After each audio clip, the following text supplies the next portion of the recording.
Kan tak boleh masuk tu. Aduh. Dah pasang dah. Hai guys. Ini hari customer datang. Datang dia tu enjin gegau. Tapi kita suspect kat sini lah. Dia punya ni dah pecah. Jangan sampai kes putus lah. Kalau putus lagi teruk. Ni dah tukar. Dia punya isu dia yang kita detect, kita boleh masuk jari sini lah. Yang baru dia rapat. Dia banyak. Ni dah apa kata patut tukar. Supaya dia kan. Okay, yang lama kat sini lah. Yang ni yang lama punya. Dia dah warning lah. Kalau dah teruk sangat dia akan leaking sini. Kalau ni ada minyak. Yang baru punya cantik. Okay. Beres. So kalau dia rasa kereta korang bergegar, bila korang drive, boleh jadi spark-plug, boleh jadi engine mounting lah. Tapi kita akan buat inspection dulu. Tak semestinya engine mounting. Ya, betul.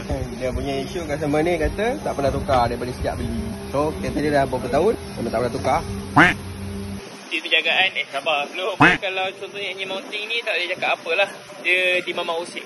Biasanya kereta yang berdasarkan pengalaman kita orang, kereta yang dah lebih 6 tahun ke atas, 7 tahun ke atas, dah mileage 100,000 km ke atas, memang akan ada rosak engine mounting. Apa-apa pun boleh like, follow, komen dengan saya. Jumpa lagi next video. Bye-bye. Assalamualaikum.